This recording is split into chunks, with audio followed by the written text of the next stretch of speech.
up, everybody? Garrett here, VP of Content, fitnessinformant.com. Here today for a 100% honest, no bullshit supplement review. Today we're looking at a product from Muscle Feast. You've been seeing them more on them from us lately. Today we're looking at their post-workout product. It's actually called Recover. It's essentially a protein powder with some added extras, which we'll get into, and it's meant to aid in, well, recovery. So let's not waste your time. Let's go into the profile. 3 scoops is a serving, and 3 scoops gives you 1.6 grams of fat, 44 grams of carbs, and 44 grams of protein.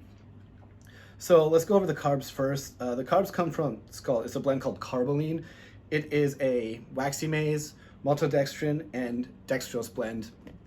These are all fast digesting carbs. It's meant to replenish your glycogen post-workout. Now, this is a very debatable subject, whether or not you need to replenish glycogen as a bodybuilder post-workout or simple gym bro. I'd say it's more beneficial for an endurance athlete. However, carbs post-workout can't hurt. Extra calories can't hurt for somebody looking to build. Anyways, let's move on. Oh, actually, before I move on, I do have to say these carb sources, especially dextrose, they are known to give people stomach issues, especially bloating with dextrose.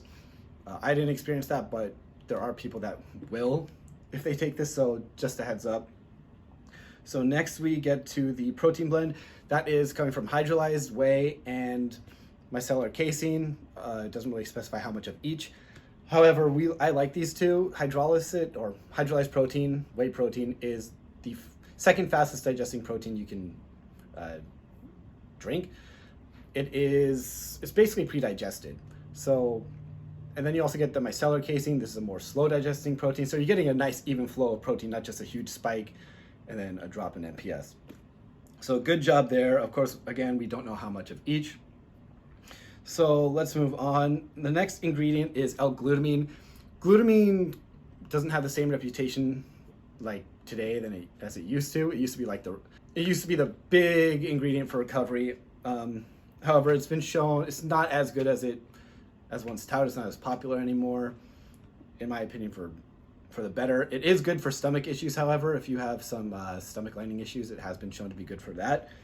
Or if you're a burn victim, potentially as well. However, that's not what we're looking at here. It also doesn't really exactly say how much glutamine is in here. At least it's fairly vague on that. Anyways, moving on. It's not bad to see in here. Let's just say that. It's not a bad addition, however, it's not necessarily gonna make it any better. Next comes the Creatine Monohydrate. Again, we don't know how much creatine is in here. It doesn't really say anywhere on the label or their website. If we're wrong, let us know, Muscle Feast. It's not a bad addition to have creatine. Creatine's great. You can take it any time of the day. It is a saturation ingredient, so if you don't work out every day, if you don't take this product every day, you still have to supplement with creatine on your off days. So it's not a bad addition. It is a convenient way to get your creatine in. So no complaints. We also do like the fact that they use Creapure. Creapure is a very high quality form of creatine coming from Germany. It's kind of like the gold standard. So overall, the profile's pretty good. Some we had to knock the waxy maize and the dextrose, for instance. However, that doesn't make it bad. If you're bulking, this might be good for you. It's almost like a mass gainer without any fat in it.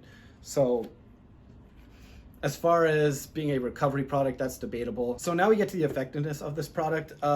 Really, it's hard to tell how well a protein powder is actually, helping you recover, especially for a product that's called Recover. Overall, we can say it didn't help us recover any better or any worse than a regular protein powder would. I didn't feel any different than if I ate Fruity Pebbles or with protein powder post-workout. So either way, when I did use it, when I was I'm in a bulking phase, it did help me get those extra calories in. So that's probably where it would best be used if you're trying to build, or bulk, and you want extra calories, getting them wherever you can. It might be good for that. I did notice any digestive issues as well. I don't have that bad response to dextrose. However, I'm sure somebody out there is going to notice it. I personally did not, so I can't really knock it down myself. So overall, it's basically a protein powder with convenient carbs in there. So anyways, moving on, let's get to the taste. We have the chocolate flavor. It's kind of middle of the road chocolate. It should be better with the extra sugar in there, like the dextrose and all the carbs. However, while it was slightly on the sweeter side, it wasn't better than any other chocolate we've tried recently. So, in fact, it's not even on the same level as some that we've tried recently. So it's still not bad. If you like chocolate, you're not gonna dislike this. It's a bit grainy in texture, probably. I guess we're guessing from some of the carbs as well as maybe the creatine, but we can't put our finger exactly on what gives it like that slightly grainy texture. It's still not bad. It's still enjoyable. It shouldn't have any issues. All right, let's go to the mixability. This is where the product takes its biggest hit. It's 3 scoops per serving, and it is 105 grams of powder per serving.